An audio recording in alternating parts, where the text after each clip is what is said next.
다시 일어나는 화석류 나무의 신앙이라는 제목으로 말씀 나누겠습니다. 오늘 설교의 주제가 뭐냐라고 말씀드리면 오늘 설교의 주제는 회복에 관한 이야기입니다. 회복입니다. 우리가 보니 이제 운동을 하면 그 휴식을 통해서 이렇게 회복이 일어납니다. 운동하고 나서 휴식하지 않으면 그 다음에 더 이렇게 운동할 수 없는 것처럼 운동 후에는 휴식이 필요하고 그 휴식을 통해서 회복이 일어납니다. 그러니까 운동한 다음에 시원한 그 얼음물 한 잔을 이렇게 마시면 그것처럼 행복한 것 같이 어떤 그런 휴식을 통한 회복이 필요합니다. 열심히 일을 한 후에도 그 일한 후에 그 스트레스를 다 풀어야 합니다. 다 풀고 다 이렇게 휴식을 취해야 그래야 또 다른 회복이 일어날 수 있다라는 겁니다. 구약에는 수없이 많은 그 환상들이 있습니다. 그 환상들을 분류해보면 요셉이 보았던 어떤 개인적인 환상, 개인적인 그 비전과 꿈에 대한 환상이 있는 반면에 선지자들이 보았던 이스라엘 백성과 공동체를 향한 환상들이 있습니다. 이스라엘 백성과 공동체를 향한 그 환상의 가장 그 메인 라인이라고 할 수 있는 핵심은 그 이스라엘 공동체 회복에 대한 환상입니다. 이스라엘 공동체를 하나님께서 어떻게 회복하실 것이다 라는 그 회복에 대한 환상이 그 선지자들이 본 대부분의 환상이다라는 겁니다. 사실 스가랴는요, 지금 하나님께서 그 스가랴를 통해서 환상을 보여주셨습니다. 근데 이 환상이 다 이스라엘 회복에 대한 환상입니다. 오늘 1절에 보면 보세요. 오늘 1절에 보면 이 환상이 언제 기록되어졌는지를 이제 설명하고 있습니다. 자, 1장 1절에 보면 다리우스 왕 2년 8째 달이다라고 얘기합니다. 다리우스 왕 2년에 이 환상이 보여졌고 쓰여졌다라는 겁니다. 사실 이 당시는 이렇습니다. 성전이 그 고레스 왕에서부터, 그러니까 페르시아의 고레스 왕에서부터 성전이 건축이 시작됐습니다. 그런데 이게 지속되다가 지금 약 15년 동안 지속되다가 지금 짓지 못하게 된 상태입니다. 그래서 다리우스 왕 2년에 다시 하나님께서 스가랴에게 환상을 보여주시면서 지금 이스라엘 백성들 향해서 다시 그 성전을 짓기 시작해라. 그리고 그 성전을 통해서 다시 너의 회복이 일어날 것이다 라고 말씀하고 있다라는 겁니다. 사실 그래서 오늘 우리가 이제 나누고 싶은 건요, 스가랴가 하루 저녁에 8개 환상을 봤는데 그때 제일 처음 봤던 환상, 그 환상에 대해서 같이 말씀을 좀 나누면 좋겠습니다. 스가랴가 봤던 제일 첫 번째 환상의 그 내용은 이렇습니다. 우리가 여기서 받아야 될 영적 교훈은 이겁니다. 오늘 이 본문에 나오는 화석류 나무라는 게 있는데, 도대체 그럼 화석류 나무가 주는 비전이 뭐냐? 끊임없이 하나님이 그 스가랴에게 화석류 나무를 보여주시는데 그 화석류 나무가 주는 비전이 뭔가? 그리고 다시 이스라엘 백성을 일으키게 하시려는 하나님의 비전이 뭔가를 말씀하고 있는데 한번 그것을 한번 살펴보도록 하겠습니다. 자, 오늘 우리가 읽었던 8절의 말씀을 보면, 자, 8절에 지난밤에 붉은 말을 탄 사람이 골짜기 옆에서 화석류 나무 사이에 서 있었다라고 얘기합니다. 여기서 8절에 화석류 나무라고 나옵니다. 근데 이 지금 17장부터 17절에서 이 화석류 나무가 3번 정도, 8절에, 그 다음에 10절에, 11절에 화석류 나무, 붉은 말을 탄 사람이 그 화석류 나무에 서 있다라고 계속 그 환상이 그렇게 기록되어 있다라는 겁니다. 그럼 도대체 여기서 화석류 나무가 주는 그 메시지, 비전이 뭐냐는, 화석류 나무, 도대체 화석류 나무, 이게 뭐냐는 거죠. 한마디로 얘기하면 이겁니다. 성경에 나오는 화석류 나무의 그 비전은, 의미는 이스라엘이라는 영적인 공동체에 대한 회복입니다. 회복이다. 그러니까 이 얘기는 거예요. 하나님이 스가랴에게 이 화석류 나무의 비전을 이스라엘 백성 너희들은 회복될 거다라는 겁니다. 성전을 건축함 뿐만 아니라 그것으로 인해 회복될 것이다. 다시 일어나게 될 것이다. 온전하게 될 것이다 라고 말씀하고 있다는 겁니다. 화석류 나무에 대해서 좀 살펴보면 그 특징은 이렇습니다. 이스라엘에 아주 흔한 나무. 그래서 이스라엘 사람들은 아주 잘 아는 나무. 우리가 뭐 캘리포니아에 있으면서 뭐 팜트리를 잘 아는 것처럼, 예? 아주 이스라엘에는 흔한 나무. 그래서 이스라엘 사람들은 모두 다 아는 나무입니다. 이 화석류 나무는 영어 이름이 머틀입니다. 머틀. 그래서 머틀 나무라고도 부르는데, 사실 이 화석류 나무는 동부 쪽에 굉장히 많다고 해요. 그래서 동부 쪽에 굉장히 많아서 어떤 비치는 머틀 비치라는 데도 있고요. 그리고 길 이름이 머틀이라는 길 이름도 있고, 동네가 머틀이라는. 그러니까 이 머틀이라는 이 나무, 이 화석류 나무가 동부 쪽에 굉장히 많이 퍼져 있다고 합니다. 근데 이 서쪽에도 있는 것 같아요. 근데 동부 쪽에 괜히 많이 있다는 거예요. 그러면 이 머틀 나무, 이 화석류 나무의 특징이 뭐냐? 첫 번째는요, 향기가 굉장히 좋다는 거예요. 향기가. 그리고 두 번째, 더 중요한 특징은 이 화석류 나무는 아주 강력한 생존력을 가지고 있습니다. 가지를 이렇게 꺾어요. 가지를 꺾어도 잘 죽지 않습니다. 그리고 꺾은 가지를 땅에 묻으면 거기서 싹이 돋고 가지가 살아난다는 겁니다. 뿐만 아니라, 야, 이제 저거 죽었다, 이제 끝났다라고 바짝 말라갖고 이제 저 나무는 더 이상 소망이 없다라고 했는데 거기에 물을 주기 시작하면 그 나무가 다시 살아난다는 겁니다. 그러니까 정말 이 생명력이 강한 나무. 그러니까 광야에서 자라면서도, 정말 그 광야에서 잘 자라면서도 아주 그 쓰임새 있는 나무. 그래서 이스라엘 백성이 성경의 스가랴, 느헤미야와 이사야를 보면 이 화석류 나무를 가지고 초막을 지었다는 기록이 나옵니다. 그러니까 굉장히 쓰임새 있고 생명력이 강한, 광야에서 자라는 아주 소중한, 그리고 잡초 근성이 있는 나무가 바로 화석류 나무라는 겁니다. 우리가 보통 임동초라고 알죠? 임동초? 겨울에 피는 꽃을 보통 임동초라고 그러는데, 꼭 그런 고난 속에서도 굴하지 않은 어떤 생명력이 있는 나무, 근성이 있는 나무가 바로 이 머틀나무, 화석류 나무다라는 겁니다. 자, 그러니까 우리가 이스라엘 백성은 그 화석류 나무를 딱 보는 순간, 스가랴가 그 화석류 나무를 보는 순간 어떤 생각을 했을까요?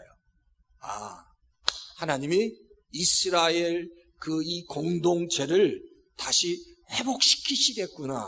이 공동체를 다시 세우시겠구나. 일어나게 하시겠구나라고 바로 이 스가랴가 생각했을 거다라는 겁니다. 하나님이 바로 이 화석류 나무에 대한 비전을 통해서 끊임없이 이스라엘 백성들에게 말씀하고, 너희가 회복될 것이다. 화석류 나무처럼, 머틀 나무처럼 회복되는 역사가 너에게 일어날 것이다 라고 말씀하고 있다는 겁니다.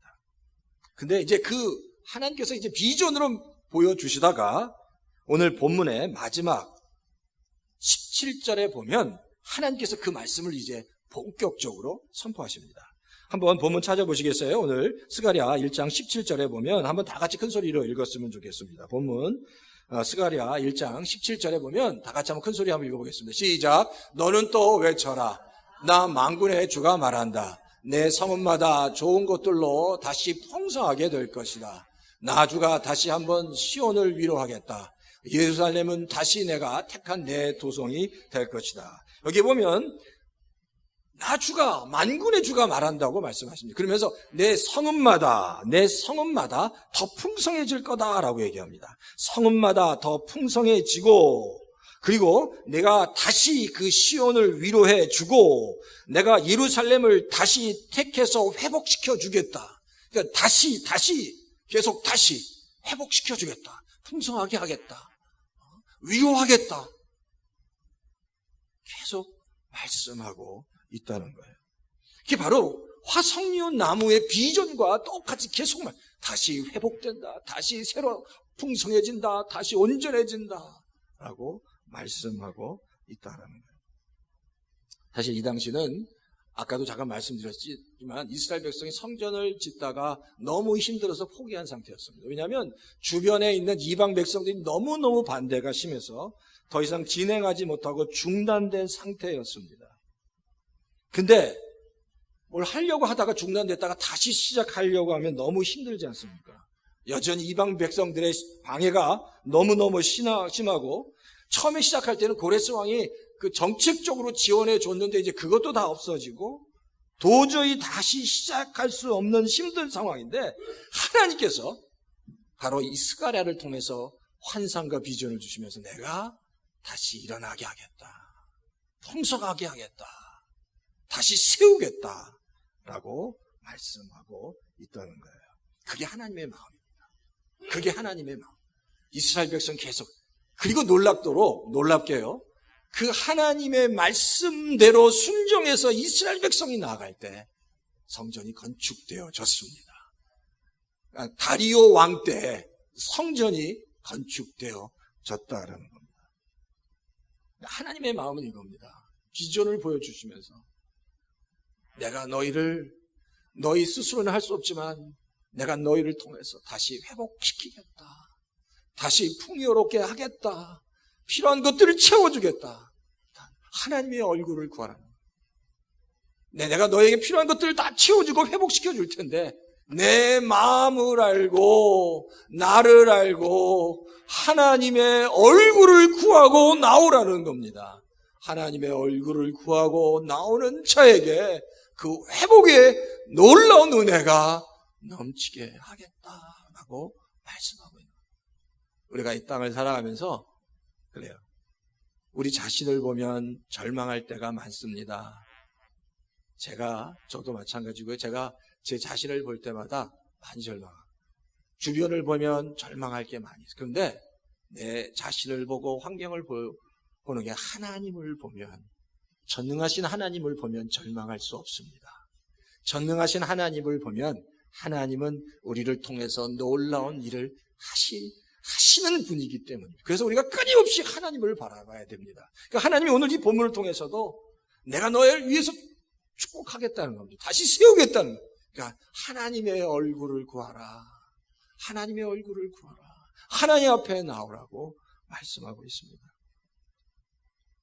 제가 초등학년 때 저희 가정이 좀 복잡한 일 때문에 저희 어머니가 다시 일을 하셔야 됐습니다. 저희 어머니는 약사셨는데 그래서 저희 집에서 한 2시간 정도 떨어진 곳에 약국을 저희 아버님이 무슨 빚을 지신 게 있으셨어요. 이제 그거를 갚아야 되는데 아버님 혼자 안 되니까 어머님이 약국을 하기 시작하셨습니다. 집에서 2시간이니까 사실 어머니가 매 주일마다 집에 오지 못하셨습니다. 왜냐하면 이제 주말에 더 이 장사가 잘 되니까 한 달에 한 2번 정도 집에 오셨습니다. 그러니까 제가 중학교 한 5학년, 6학년부터 국민학교 5학년, 6학년부터 어머님과 이렇게 같이 많이 있지 못했습니다. 할머니가 키워주셨습니다. 근데 글쎄 아이들에게는 그 어머니가 주는 그런 사랑이 있는 것 같아요. 근데 제가 학교를 다니다가 어느 날 어머니가 너무너무 보고 싶으면 다른 모든 스케줄을 다 물리고 버스를 타고 한 1시간 정도 또 한 번 갈아타서 어머니에게 갑니다. 정말 어머니가 보고 싶을 때 그렇게 가는 거예요. 일주일에 한 번 가기도 하고 그렇게 갑니다. 그러면 어머니랑 가서 그곳에 가면 그곳 환경이 좋은가? 좋지 않아요. 도로변에 뒤쪽에는 조그만 방 하나밖에 없습니다. 근데 제가 어머니를 만나러 간다는 마음을 가지고 버스를 타고 갈 때 그때 제 마음이 가장 행복했습니다. 그래서 어머니를 보면 이렇게 막 좋은 건 아닌데 그냥 어머니와 함께 있다는 게 저에게 큰 위로가 됐습니다. 그래서 그 어머니라는 존재가 이렇게 대단한 거구나라는 사실을 제가 나중에 깨닫게 됐습니다. 그리고 그런 일들 제가 이렇게 자라면서 글쎄 때때로 굉장히 어렸을 때 그런 일들이 있었어요. 제 안에 굉장히 뭔가 말로 표현할 수 없는 어떤 불안감들이 있었는데 제가 나중에 보니까 왜 내가 큰 문제가 없는데 그렇게 늘 불안했을까라는 생각을 해보니까 그게 어머니의 어떤 그리움에 대한 그런 게 아닐까라는 생각이 드는 거예요. 그러니까 제가 한 어렸을 때 한 거의 5, 6년 정도를 어머니가 아니라 할머니 손에서 잘 컸긴 컸지만 하여튼 그런 게 저 안에 있었던 것 같아요. 근데 그 어머니를 만나러 가서 약국에서 하룻밤 잤다가 다시 그 다음날 아침에 학교로 갑니다. 그러면 사실 그건 굉장히 힘든 일인데 그냥 어머니를 만나는 게 좋은 겁니다. 그리고 어머니 만나러 이제 약국에 가면 어머니가 저한테 주시는 선물이 하나 딱 있습니다. 딱 들어오면 어머니가 많이 주시지도 않는데 뭘 하나 딱 주시는 게 뭔지 아세요? 그게 그 당시도 그렇게 유명했던 바카스였습니다.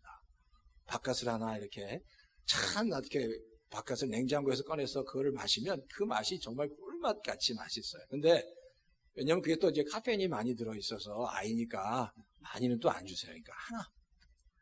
그러니까 그 시간이 저에게 너무너무 행복한 시간이었습니다. 어머니에 대한 기대, 어머님에 대한 어떤 사랑에 대한 열망들이 저한테 있었던 것 같아요. 그리고 그게 어머님을 만나면서 이렇게 그 전에 가지고 있었던 모든 이런 잡다한 생각이나 스트레스 같은 것들이 다 녹아지는 것을 제가 깨달았습니다. 그게 어머니에 대한 어떤 그 사랑에 대한 열망이었던 것 같아요. 근데 이스라엘 백성이 바로 그런 겁니다. 마음이 다 무너졌습니다, 사실. 다 무너져서 어떻게 할지 모르는데 하나님께서 이제 마음을 다 해서 내가 너희를 회복시키겠다라고 나에게 오라고 말씀하십니다. 비전을 통해서 내가 너희를 다시 회복하겠다. 내가 다시 너희를 일으켜 세우겠다. 다시 너에게 생명을 허락하겠다. 생기를 부어주겠다라고 말씀하고 있다는 겁니다. 그리고 그 마음을 갖고 하나님 앞에 나간 모든 성도들이, 이스라엘 백성들이 회복되는 역사가 일어났다라는 겁니다. 하나님의 얼굴을 구하는 것. 이스라엘 백성이 하나님의 얼굴을 구하듯이 우리 열린교회도 그 하나님을 향한 하나님의 얼굴을 구하는 성도가 되었으면 좋겠습니다. 사실 제가 내가 먼저 하나님의 늘 얼굴을 구하는 자가 되야겠구나. 목회자지만 끊임없이 주변을 돌아보지 않고 내가 하나님만 바라보고 나아가겠구나라는 그런 다짐을 제가 해봅니다. 근데 제가 그런 것 같아요. 제가 그렇게 하나님을 향해서 그렇게 기도하면서 저 열린교회를 또 이렇게 돌아보면 제가 이런 생각을 갖게 됐습니다. 열린교회는 정말로 작은 교회입니다. 참 작은 교회입니다. 부족한 교회입니다. 근데 이스라엘 백성, 그런 연약하고 부족한 이스라엘 백성을 들어서 쓰셔서 성전을 건축하게 하시고 하나님의 영광을 들어 보이신 것 같이 연약하지만 작지만 하나님께서 우리를 사용하실 때 작지만 부족하지만 강한 교회가 될 수 있다고 믿습니다. 작지만 강한 교회, 부족하지만 하나님의 생명이 있는 강한 교회로 하나님께서 우리 열린 교회를 사용해 주실 줄 믿습니다. 중요한 우리가 다 같이 하나님을 향해 우리의 하나님의 얼굴을 구하고 하나님께 나갈 때 우리가 다시 한번 마음을 모아서 하나님의 얼굴을 구하고 하나님께 기도하고 나아갈 때 우리가 작지만 강한 교회, 작지만 하나님이 기뻐하시는 생명력 있는 교회가 될 수 있을 줄 믿습니다. 그런 비전과 꿈이 있습니다. 하나님, 열린 교회 작지만 강한 교회 되게 하십시오. 작지만 하나님의 생명이 넘치는 교회가 온 성도가 한 마음이 되어서 그런 역사가 있기를 원합니다. 라고 제가 고백하는데 우리 열린교회 모든 성도님들도 이 한 마음으로 다 같이 하나님께 나아가시기를 주의 이름으로 축원합니다. 두 번째는 우리가 주목해야 될 게 붉은 말을 탄 사람이라는 겁니다. 붉은 말을 탄 사람. 사실 여기서 그럼 도대체 붉은 말을 탄, 지금 계속해서 그 화석류나무, 머틀나무 옆에 붉은 말을 탄 사람이 그 화석류나무 옆에 서 계신다. 붉은 말을 탄 사람이 화석류나무 옆에 계신다. 계속 붉은 말을 탄 사람에 대해서도 계속 비전을 보여주고 있다는 겁니다. 여기서 말이라는 건 바로 그렇습니다. 그 당시 가장 빠르고 강력한 운송수단이 바로 말이었습니다. 근데 그 붉은 말을 탄 사람이 있었어요. 근데 사실 그럼 이 붉은 말이 뭘 의미하냐? 사실 이 붉은 말은 전쟁을 의미합니다. 우리가 이걸 어떻게 알 수 있냐면 계시록 6장에 보면 네 가지 말이 나옵니다. 흰 말, 붉은 말, 그리고 검은 말, 그리고 자주색이나 청동색 말, 이런 말들이 나옵니다. 네 가지 색깔. 그러면 흰 말은 승리를 상징합니다. 붉은 말은 전쟁을 상징합니다. 검은 말은 재난을 상징합니다. 그리고 자줏빛이나 청동색 같은 것은 죽음, 시체나 죽음을 상징합니다. 그러니까 붉은 말이란 전쟁을 상징한다는 거예요. 이 이야기는 붉은 말을 탄 자가 화석류 나무 옆에 서 있다는 얘기는 이스라엘을 회복시킬 그 분이 전쟁의 그 최선봉에 서겠다는 겁니다. 우리가 잘 알듯이 여호수아서 5장에 보면 여호수아 앞에 군대 장관이 나타납니다. 이 여호수아 5장의 배경은 이렇습니다. 이스라엘 백성이 가나안을 넘어가서 전쟁을 시작해야 되는데 여호수아가 그 이제 본격적인 전쟁 앞에서 굉장히 두려워 떨었던 것 같습니다. 근데 그 두려워 떨었던 여호수아 앞에 군대 장관이 나타납니다. 그리고 여호수아에게 얘기합니다.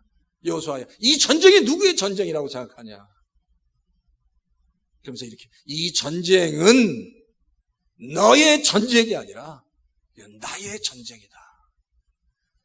네가 치러야 될 전쟁이 아니라 내가 치러야 할 전쟁이다.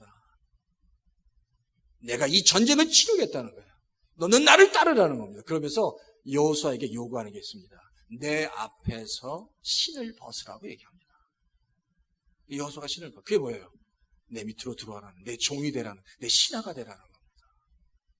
그리고 나서 벌여진 첫 번째 전쟁이 바로 여리고성 전쟁입니다. 근데 그 여리고성 전쟁을 가만히 보면 군대 장관이 나타나서 그렇게 이 전쟁은 나에 속한 전쟁이라고 말씀하신 다음에 첫 번째 여리고 전쟁이 어떻게 했죠? 이스라엘 백성들이 다 무기를 가지고 들고 막 치면서 전쟁을 벌이지 않았다는 겁니다.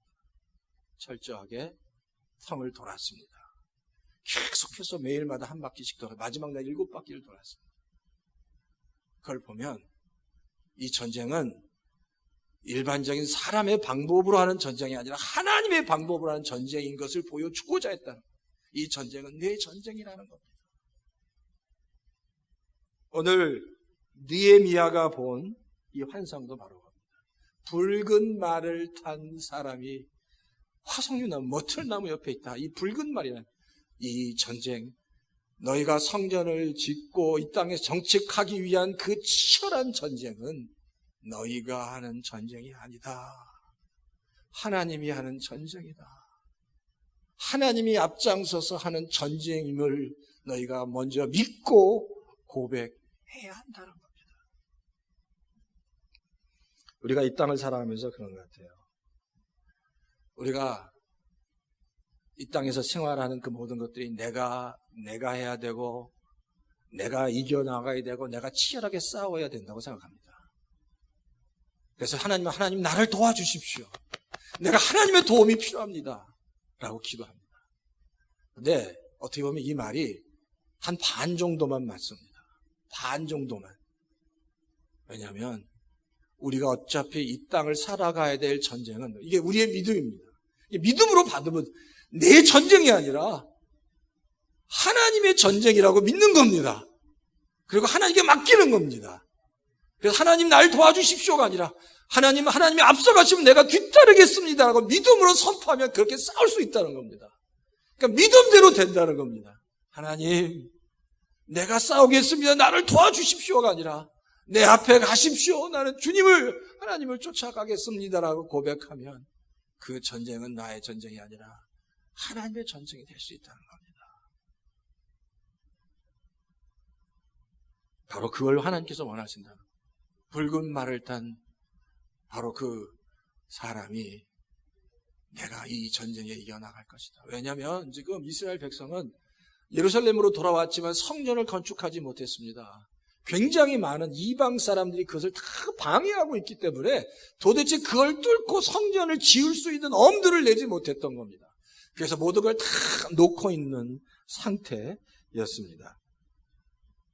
근데 보세요. 재미있는 성경 구절이 나옵니다. 15절 한번 보시겠어요? 15절에 보면 이런 이야기가 나옵니다. 자, 나중에 한번 읽을 텐데 15절에 보면 내가 이방 민족들에게 화가 난다고 얘기합니다. 하나님이 내가 이방 민족들에게 너무너무 화가 나신대요. 그러면서 내가 이방 민족들에게 내 백성을 괴롭히라고 허락은 했는데 그 허락한 것보다 더 많이 괴롭히는 게 화가 난다는 거예요, 하나님이. 내가 그래 지금 이스라엘 백성들이 좀 고난 가운데 좀 이렇게 연단을 받아야 돼서 이방 사람들, 이방 민족들을 통해서 좀 이스라엘 백성들, 내 백성을 좀 괴롭히라고 허락을 했는데 가만히 보니까 내가 허락한 것보다 더 많이 괴롭히고 있다는 거예요. 그걸 보시고 하나님이 화가 나셨다는 거예요. 그래서 그걸 멈추게 하셨다고 지금 말씀하고 있습니다. 자, 15절 한번 같이 한번 읽어볼까요? 15절. 자, 15절 읽어보면 다 같이 읽겠습니다. 시작. 그러나 안일한 생활을 즐기는 이방 나라들에게는 크게 화가 난다. 나도 내 백성에게는 함부로 화를 내지 않는데 이방 나라들은 내 백성을 내가 벌 주는 것보다 더 심하게 괴롭힌다. 나도 내 자식들을, 내 백성들을 함부로 이렇게 화내지도 않고 함부로 하지 않는데 이방 나라가 더 내가 허락한 것보다 더 많이 하는 게 화가 난다고 말씀하시는 겁니다. 그러면서 이제 더 이상 이방 민족들이 내 백성을 괴롭게 못하게 하겠다라고 선언하십니다. 내가 너희를 이제 못하게 하고 내가 너희를 회복시키겠다라고 말씀하시는 거예요. 바로 이런 거예요. 아버지가 훈육관에게 자식이 잘 성장하도록, 잘 훈련받아서 잘 크도록 훈육관에 맡겼습니다. 그래서 훈육관에게 어느 정도 체벌도 좀 회초리로 때리고 이런 체벌을 다 허용했습니다. 근데 이 훈육관이 그 자녀를 교육한답시고 회초리가 아니라 몽둥이로 그냥 들이패는 겁니다. 그거를 보고 있는 아버지가 속이 상하는, 말이 됩니까? 말이 됩니까? 하나님이 다 막으셨다는 거예요. 이제 내가 막겠다. 그리고 내가 직접 너희를 세우겠다. 내가 직접 너희를 일으켜 세우겠다 라고 말씀하시면서 우리가 아까 읽었던 17절에 이제 내가 다시 너희를 풍성하게 하겠다. 내가 진시온에게 다시 큰 위로를 주겠다. 큰 위로가 있게 하겠다. 예루살렘을 내가 다시 택한 도성으로 삼아 그들을 충만하게 하겠다라고 말씀하고 계신다라는 겁니다. 나는 할 수 없습니다. 그런데 이런 꿈과 비전은 나는 할 수 없지만, 나는 부족해서 연약해서 실수가 많아서 할 수 없지만 거룩하시고 완전하신 하나님은 부족한 우리들을 통해서, 작은 우리 교회를 통해서 그 일을 이루실 줄 믿습니다. 우리가 해야 할 한 가지, 성경 스가랴가 본 비전처럼 붉은 말을 탄 군대 장관을 바라보고 하나님의 얼굴을 구하고 하나님께 나가는 자에게 하나님께서 회복의 역사를 주시는 것 같이 하나님의 귀한 은혜가 우리 열린교회 모든 성도들에게 임해서 하나님, 연약하고 작지만 그러나 이제 다시 강한 교회가 되게 해주십시오. 생명이 넘치는 교회가 되게 해주십시오. 하나님이 기뻐하시는 교회가 되게 해주십시오. 그래서 이제 더 많은 열매가 맺어지는 역사가 열린 교회를 통해서, 우리 성도들을 통해서 일어나게 해주십시오. 이 믿음을 우리 모두가 다 갖게 해주십시오. 이 믿음을 우리가 다 갖게 해주십시오. 그리고 이 믿음을 선포하게 해주십시오. 이 믿음의 뿌리가 더 깊이 내려가게 주십시오라고 함께 기도하며 주님께 나아가시는 우리 성도님 다 되시기를 주의 이름으로 축원합니다.